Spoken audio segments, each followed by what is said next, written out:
네, 시청자 여러분 안녕하십니까? 데일리 아시아 권영훈입니다.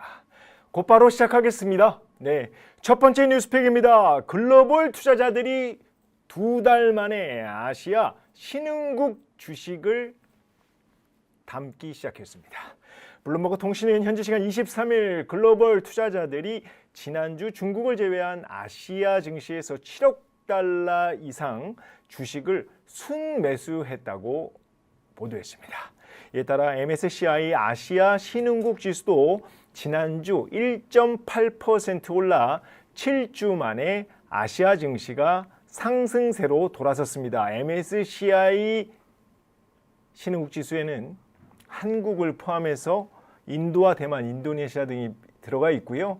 중국은 없고 그리고 일본은 물론 선진 지수에 포함되어 있게 빠져 있습니다. 지난해 달러 강세와 글로벌 무역 긴장으로 글로벌 증시보다 저조한 성과를 보인 아시아 증시의 흐름이 바뀌고 있는 겁니다. 쉽게 얘기해서 아시아 증시에 물이 들어온 겁니다, 여러분. 자, 블룸버그는 달러 랠리가 잦아들고 트럼프 대통령의 초기 관세 공세가 당초 예상했던 것보다 덜 가혹한 것으로 드러나 아시아 신흥국 주식에 관심이 쏠리고 있다고 분석했습니다.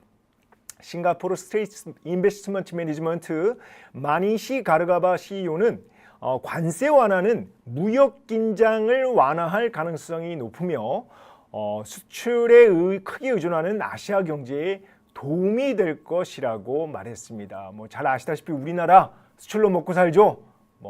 베트남, 말레이시아, 인도네시아 신흥국들은 거의 비슷합니다.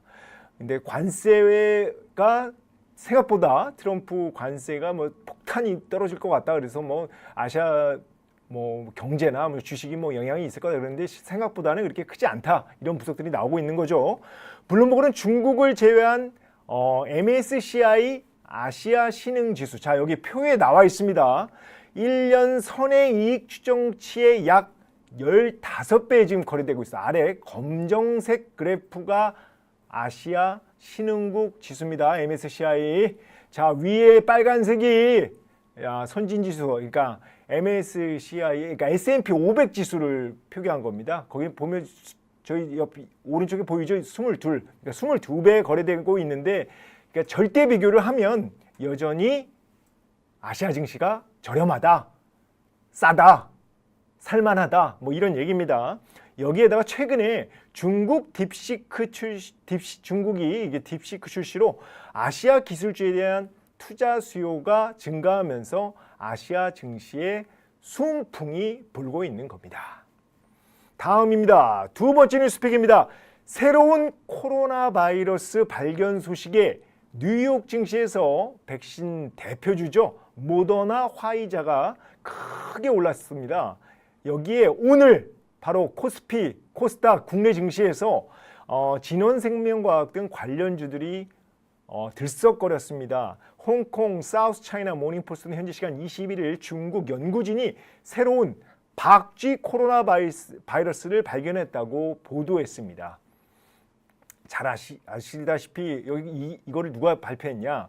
자, 중국 과학원 우한 바이러스 연구소, 잘 아실 겁니다. 우한 바이러스 연구소가 지난 18일 국제학술지 셀에 기고한 논문에 따르면 새로운 코로나 바이러스가 2010년대 초 유행했던 중동호흡기 증후군, 잘 아시죠? 메르스와 같은 계열이라며 코로나19와 마찬가지로 인간이나 다른 포유류 수용체에 결합할 수 있다는 점을 확인했습니다. 이 얘기가 뭔 얘기냐? 인체에 감염될 수 있다, 위험하다, 이런 얘기입니다. 자, 다만 연구진은 인간에게서 검출된 것이 아니라 실험실에서 확인된 것일 뿐 인간 집단에서 출현할 위험이 과장돼서는 안 된다. 그러니까 지금은 아직 성급하게 새로운 박쥐로부터 나온 이 바이러스가 인간에게 전염된다, 이걸 확정을 지을 수는 없다, 이런 얘기입니다. 자, 그래서 코로나19처럼 인간 세포에 쉽게 침투하지 못한다고 설명을 했는데요. 자, 이러자 어느 나라보다도 대한민국 이런 방역 체계에 굉장히 민감하죠. 특히나 뭐 그 코로나가 지금 뭐 없어진 지 몇 년 안 됐는데 또 지금 새로운 코로나가 나왔다고 하면 진짜 깜짝 놀랄 일입니다. 자, 국내 방역 당국 어떻게 얘기했냐? 확대 해석을 자제해달라 이렇게 당부를 했는데요. 오늘 질병관리청에서 정례 브리핑을 했습니다. 박쥐 유래 코로나는 인간 감염 사례가 없다. 다만 인간 감염 가능성을 완전히 배제하지는 않고 앞으로 중국 이 연구소의 연구의 어떤 진행 과정, 연구 결과 이런 거를 잘 모니터링하겠다 이렇게 밝혔는데요. 자, 앞서서 제가 얘기했지만 우한 바이러스 연구소 뭐 익히 잘 알고 있습니다. 뭐 그때 당시에 뭐 논란, 의혹이 증폭된 곳이죠. 자, 2019년 코로나19가 중국에서 처음 나왔다고 뭐 전 세계가 떠들썩했을 때 바로 미국에서 코로나19를 유출된 게 바로 바이러스가 유출된 게 바로 우한 연구소다 이렇게 얘기하면서 지금 어떻게 보면 사실상 코로나19의 발원지로 지금 잘 알려져 있는데요. 여기서 지금 새로운 코로나 바이러스가 또 발견됐다고 발표를 한 겁니다. 자, 신종 코로나 바이러스 소식은 자, 경제 살리기에 지금 올인하고 있죠. 자, 중국 시진핑 정부 입장에서는 굉장히 당혹스러울 것입니다.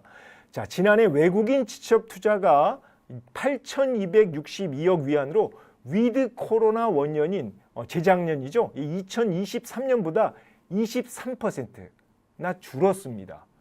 그런데 여기서 갑자기 또 새로운 또 코로나가 나온다고 하면 어떻게 되겠습니까? 예, 글로벌 큰손들이 중국을 떠날 가능성이 높아진 겁니다. 또 중국 당국은 지난해 말 한국을 포함해서 29국에 대해 무비자 정책을 발표했습니다. 그래서 뭐 최근에 뭐 언론 보도에 따르면 우리나라 여행객들도 뭐 어마무시하게 갔더라고요.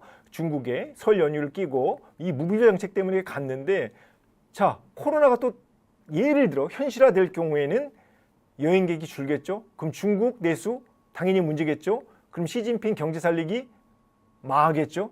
바로 이런 악순환의 고리로 이어진다는 얘기입니다. 자, 세 번째 뉴스픽입니다. 중국 알리바바가 클라우드와 인공지능 분야에 3년간 3,800억 위안, 어마무시하죠. 우리 돈 75조 원을 투자하기로 했습니다. 로이터 통신은 오늘 우용밍 알리바바 CEO가 앞으로 3년간 알리바바는 클라우드와 AI 인프라에 3,800억 위안을 투자한다고 보도했습니다. 중국 민영기업 가운데 AI 분야에 대한 역대 최대 투자액입니다. 자, 최근 시진핑 주석이 주재한 민영기업 좌담회 알리바바 창업자 마윈이 등장한 이후에 곧바로 이런 대규모 투자 계획을 발표해서 관심을 모으고 있는데요. 지난주 바로 제가 데일리 아시아에서 얘기했었죠. 마윈의 컴백, 알리바바 달라질 거다 얘기했습니다. 집중적으로 다뤘습니다. 자, 알리바바 주가 올 들어 68% 올랐습니다. 자, 3분기 어닝 서프라이즈를 기록한 데다 미국 억만장자들의 투자가 이어지고 있다고 이미 지난주에 다 말씀드렸죠. 자, 지난 1월 딥시크와 오픈 AI의 챗 GPT와 맞먹는 성능의 AI 모델 자, Q1을 출시한 이후 주가가 쭉쭉쭉쭉쭉 올랐습니다. 그리고 여기다가 최근에 애플이 아이폰 AI 기능을 넣기 위해서 알리바바와 제휴를 했다라는 소식까지 더해지면서 사실상 주가를 밀어 올렸습니다. 자, 글로벌 IB들 어떻게 평가할까요? 알리바바 주가 더 오를 것이라고 보고 목표가를 올려잡았습니다. 모건 스탠리는 170달러로 그리고 시티은행은 179달러로 상향 조정했습니다. 뉴욕 증시에 상장된 알리바바 ADR은 예탁증서 ADR 주가는 현재 140달러인 점을 감안하면 20% 이상 상승 여력이 남아있는 셈입니다. 자, 오늘 준비한 건 여기까지입니다. 매일 오후 5시 유튜브 라이브로 찾아오겠습니다. 데일리 아시아를 시청해 주셔서 감사합니다.